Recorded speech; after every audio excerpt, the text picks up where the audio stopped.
კონტრარგუმენტი შეიძლება კონდეს რაღაც არგუმენტს. გუშინ გობახიძე იჯდა თავის ტელევიზიის ეთერში და ჯერ ბოდავდა და იტყუებოდა, შემდეგ იტყუებოდა და ბოდავდა. ეხლა ეს ადამიანი როგორც ჩანს თავისი, არ ვიცი, აგენტურულ ჯაშუშური გამრუდებული ტვინით ცდილობს რაღაცა, ესე ვთქვათ,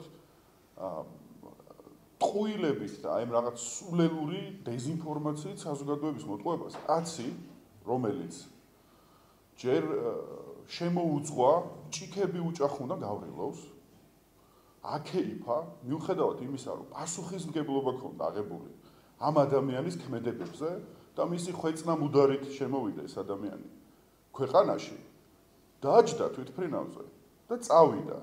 და მერე უკვე რაც განვითარდა, 4-ვე კიდურით ებღაუჭებოდა სავარძელს პარლამენტის თავმჯდომარედ, რომ და სანამ არ, ესე ვთქვათ, გადააყენეს, მანამდე ვერ დათმო, არ ეთმობოდა თავის თანამდებობა, რომ ეს კრიზისი განმოხტულიყო. კაცი, რომელიც სამხრივი ბოდიშის პრიზმიდან უყურებს პროცესებს, ესეც რა თქმა უნდა დავალებით, ესეც რა თქმა უნდა ამ ქვეყნის ეროვნულ ინტერესების ხარჯზე, კაცი, რომელიც გამოდის და აუფასურებს ანწუხელიძის გმირობას, კაცი, რომელიც გამოდის და 9 აპრილს მომხდარ მოვლენებს რუსების მიერ მოწყობილ ჩვენი მოქალაქეების ჟლეტვას უკაცრავად და აპრავებს უცხო ძალის დაძახებით, ლაპარაკობს რაღაც deep state-ზე და რაღაც, იმიტომ რომ კიდევ ერთხელ თავისი აგენტურულ ჯაშუშური გამრუდებული ტვინით ცდილობს მოქალაქეები და საზოგადოება შეიყვანოს შეცდომაში და ეხლა ამაზე რა კონტრარგუმენტები ტყუილზე და სიცრუეზე კონტრარგუმენტები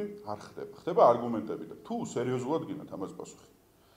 დამშვიდდეს, ნუ ღელავს, ჩემი რჩევა იქნება, რომ თხოვოს, აი მიწეროს, თხოვოს თეა წულუკიანს, რომ ეგრეთ წოდებულ კომისიაზე მივიდეს თავისი ნებით და კითხვებს, როგორ შემოუძღვა, პასუხისმგებლობა როგორ აიღო გავრილობთან დაკავშირებით და მე როგორ ებღაუჭებოდა და